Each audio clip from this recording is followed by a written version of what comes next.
You've been told your entire life that money solves everything, that if you just earn enough, save enough, invest enough, you'll finally be happy.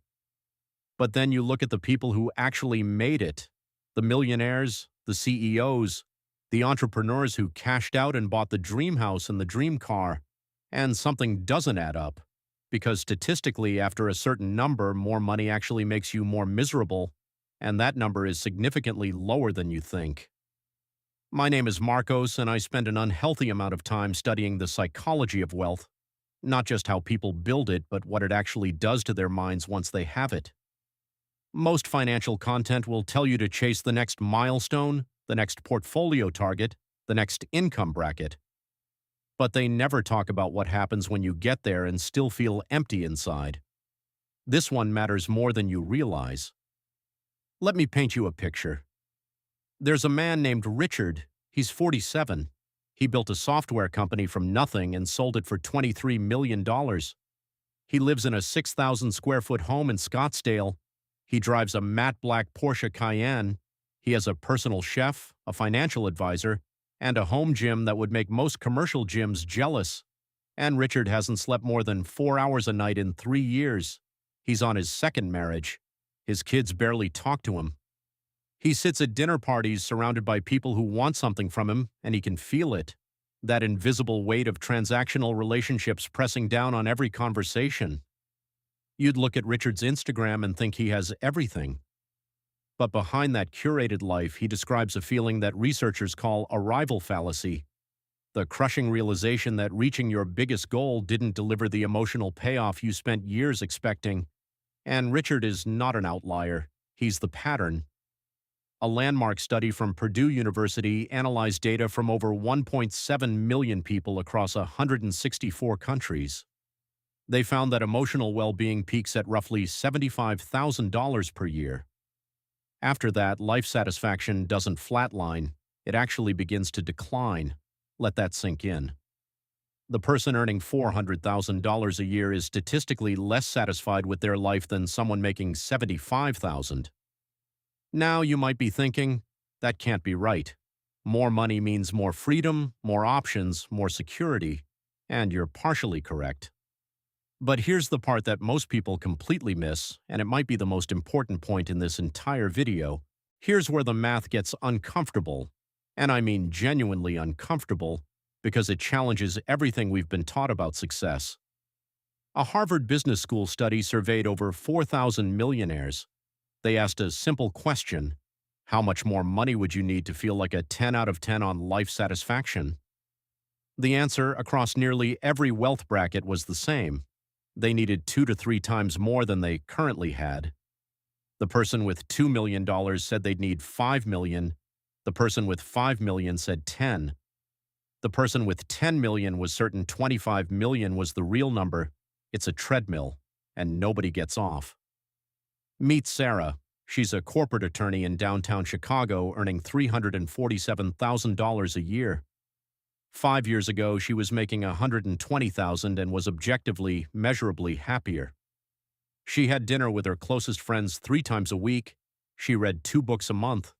She took her golden retriever to Lincoln Park every single morning before work. Now she bills 63 hours a week minimum. She hasn't finished a book in 8 months. Her dog stays with a walker she's never actually met in person.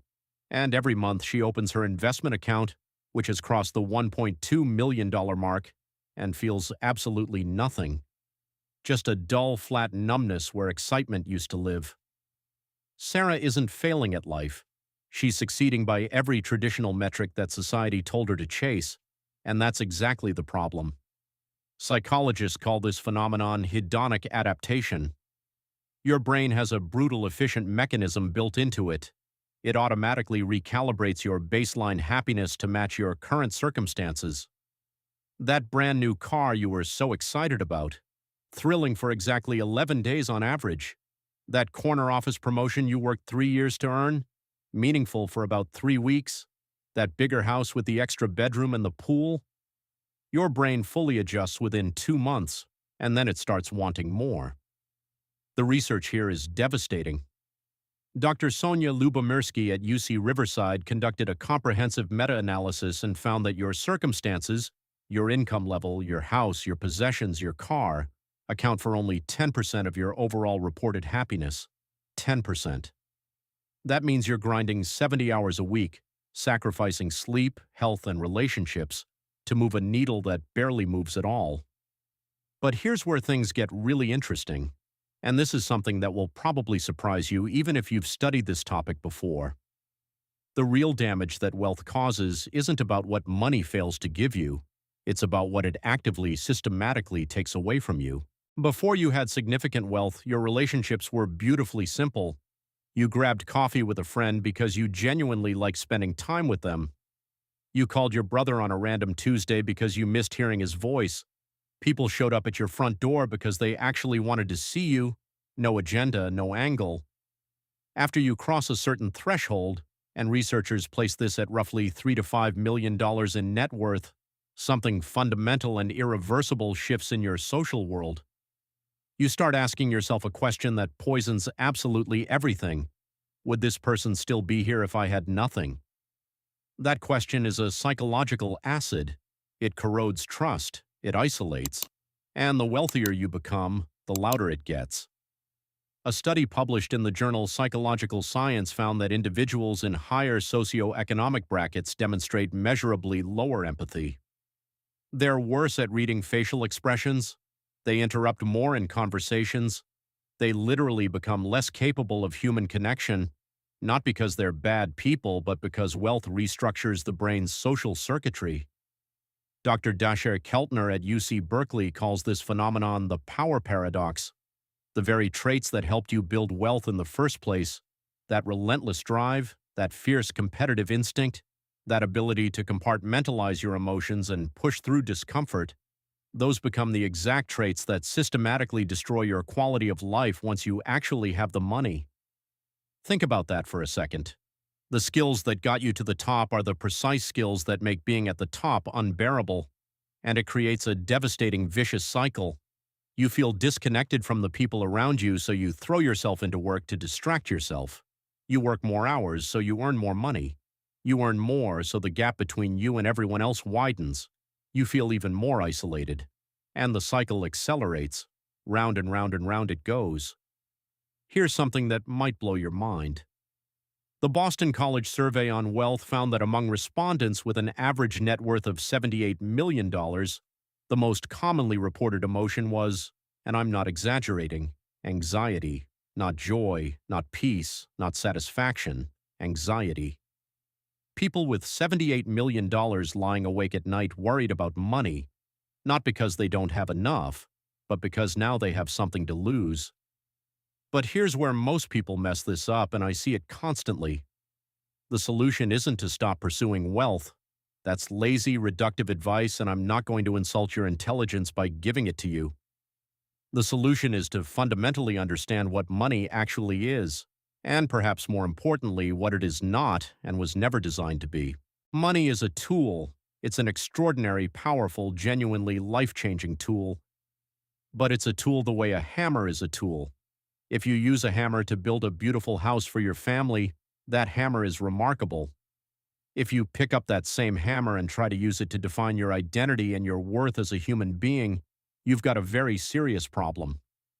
The person driving the brand new Range Rover who introduces himself at every networking event as the founder of a company valued at $12 million is using the hammer wrong. The person who built the exact same company but introduces himself simply as Alex and I love fly fishing, that person fundamentally gets it. Here's the counterintuitive truth that nobody in the finance industry will ever tell you. The wealthiest people who are genuinely happy, not performatively happy for Instagram and LinkedIn, but deeply, fundamentally content with their lives, all share one very specific trait. Every single one of them made a deliberate, conscious decision about what the word enough means to them personally. Not a vague, abstract feeling, a specific number, a concrete, written-down threshold where they told themselves, beyond this exact point, I am optimizing for time, relationships, and meaning, not for additional dollars. Warren Buffett, one of the wealthiest humans who has ever lived, still resides in the exact same house he bought in Omaha, Nebraska in 1958 for $31,500. That's not eccentricity or performative frugality. That's a man who decided decades ago that his identity was never going to be defined by his home address or his material possessions. Research from the Wharton School confirms this. People who define their enough number report 43% higher life satisfaction than equally wealthy individuals who don't. 43%. That's not marginal, that's transformational. The difference isn't how much money you have, it's whether you control the money or the money controls you. Let me give you a number that will put this in perspective. In 2010, a financial planner named Bill Perkins tracked the happiness trajectories of 214 of his clients over 15 years. His findings were remarkable. Clients who accumulated wealth without a defined purpose experienced a 31% decline in reported life satisfaction after crossing the $2 million mark. Their marriages deteriorated, their health declined, their social circles shrank. But clients who paired wealth accumulation with 3 specific practices saw the opposite: a genuine, sustained increase in happiness regardless of net worth. Those 3 practices were deceptively simple. First, they gave away a fixed percentage, usually between 8 and 15%, before they invested a single dollar. Not as a tax strategy, as an identity anchor. It reminded them daily that money was flowing through them, not defining them. Second, they invested in experiences with people they loved rather than possessions for themselves. A meta-analysis of 237 studies found that experiential spending delivers 4.6 times more lasting happiness than material spending. Third, and this is where the math starts getting really exciting, they set a freedom number, the specific amount of passive income that covered their essential expenses, and once they hit it, they redirected their energy entirely. Not into earning more, but into what researchers call self-concordant goals, activities aligned with their core values rather than external validation. The compounding effect of this approach is extraordinary. These clients didn't just avoid the misery trap, they actively built what psychologists call eudaimonic well-being, a deep, sustained sense of purpose and flourishing that actually increases over time, unlike hedonic pleasure from purchases and achievements, which always, inevitably fades. The data is unambiguous. Wealth without intentional direction is a gilded cage disguised as freedom. This isn't just about what you do with money going forward. It's about who you become in the process of earning it. If you build wealth purely as an end in itself, you become a person who measures their entire worth in basis points, quarterly returns, and portfolio valuations. And that person, no matter how objectively rich, is fundamentally fragile. One bad quarter, one market correction, and your entire sense of identity collapses like a house of cards. But if you build wealth as a means, as a tool to buy back your time, to fund genuine purpose, to protect the people you love most deeply, something remarkable happens. You become resilient, deeply, unshakably resilient. Your identity no longer depends on a fluctuating number on a screen. You stop compulsively comparing yourself to people who have more. You stop performing success for an audience that doesn't care. You start living with what researchers at Stanford describe as quiet confidence, the powerful, grounded understanding that you have enough, and that enough is not a limitation on your potential. It's a liberation from a prison you didn't even know you were building. The positive feedback loop this creates is remarkably powerful. When you clearly define what enough means, you work with genuine intention instead of anxiety. When you work with intention, your relationships naturally improve. When your relationships improve, your physical and mental health improves. And when your health improves, you actually have the capacity to enjoy the wealth you've spent years building. This is the fundamental shift that separates the miserable millionaire from the genuinely fulfilled one. It's not about the size of the portfolio. It was never about the money. It was always about the relationship you build with it. Remember that feeling I described at the very start of this video? The deeply ingrained idea that if you just earn enough, you'll finally cross some invisible finish line and be happy? That belief is the lie that keeps millions of brilliant, driven, talented people trapped on a treadmill that has no finish line. Because there is no finish line. There never was. Money is good. Money is genuinely, remarkably powerful. But it's powerful in the same way that fire is powerful. It can warm your entire home and keep your family safe, or it can burn everything you've built to the ground. The only variable is whether you're the one controlling it. You become the type of person who builds wealth on purpose, not by accident, not by obsession, not by blind momentum, but with absolute clarity about what enough means for you and the people you love. Start defining your number today. Write it down. Put it somewhere you'll see it every morning, because the person you become while figuring that out is infinitely more valuable than the number itself will ever be. If this shifted how you think about money, watch this next video right here, because it goes even deeper into the mechanics that happened in 2008.